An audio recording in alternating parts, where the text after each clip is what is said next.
Και να είναι πεδίο πολιτικής αντιπαράθεσης, αλλά ρε παιδιά και 48 να είναι. Δεν μιλάμε, ανθρώπινες ζωές τώρα. 48 νεκροί σε εργατικά είναι μεγάλο νούμερο.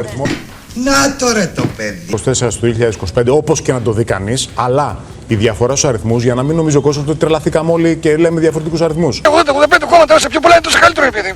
Να είναι θέμα πολιτικής αντιπαράθεσης, κάθε νεκρός που χάνεται, που πάει στη δουλειά του. Μα αυτή η αντιπολίτευση πια έλεος. Όχι τον νεφρό μου, δεν αντέχω η κακομοίρα. Εγώ έχω βαρεθεί να λέμε για ένα πρόβλημα και να λέει ο ένας είναι περιφέρεια, είναι Υπουργείο Εσωτερικών, είναι η κλήτου. Η υπόθεση σηκώνει τσιγάρο. Απλή πρακτική. Και γι' αυτό κυβερνάτε, κύριε Αλεξοπούλου, 7 χρόνια, για να μην κάνετε εύκολα, τα δύσκολα να κάνετε. Και την ευθύνη δεν μπορεί να λέει το Υπουργείο, να λέει η περιφέρεια και η περιφέρεια να λέει ο Στάθης.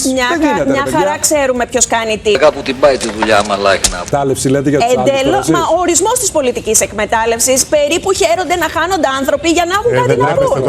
Για το όνομα του Θεού! Περίπου χαίρονται να χάνονται άνθρωποι για να έχουν κάτι να πούν. Πάει σικτήρ! Και λέτε και ανοησίες. Είναι δυνατόν, έχουν ανοησίες λέτε εσείς. Σας το επιστρέφω και λέτε μονίμως ανοησίες.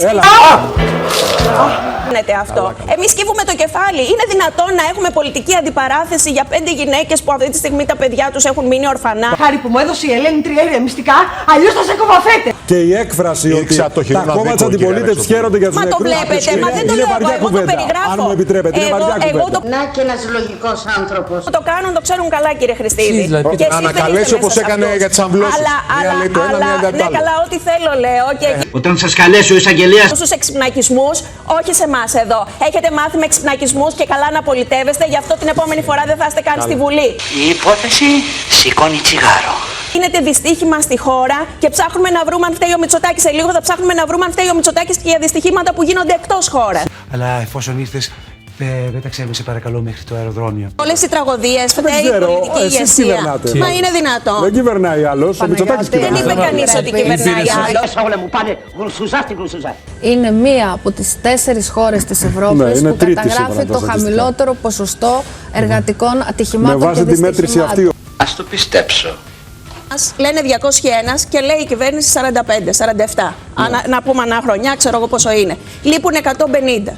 Τι καταλαβαίνω. Μουσίτσα.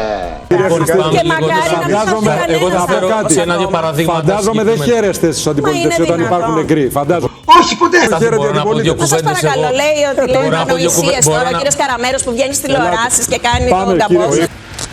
Εγώ πάντως γουστάρω. Πόσο θα τον ανεχτούμε ακόμα. Ελάτε. Επειδή όλοι εδώ είμαστε άνθρωποι κανονικοί και πιστεύω ότι πρέπει να μιλάμε με όρους κανονικότητα. Ας το πιστέψω. Είναι αξιοπρέπειά μας όμως, αντίθετα με εσάς. Λοιπόν, εντάξει, αυτό αφήστε να το κρίνουν οι συμπολίτες μας, γιατί κρινόμαστε όλοι κάθε 4 χρόνια. Και το κρίνουν και εσάς και εμένα. Τι χρωστάω, κύριε Παντελή? Καλά, ευχαριστώ. Θα το κάνουν οι ειδικοί αυτοί. Ούτε οι ανοησίες είναι ωραία έκφραση και από τον Γιώργο και από εσάς. Όχι, δεν την είπα εγώ. Τώρα που τα κάνεις νερά, τα έχουν πιάσει όλα τα καταλαβαίνω. Περίπου χαίρονται να χάνονται άνθρωποι για να έχουν κάτι να πούν. Πάει σικτήρ!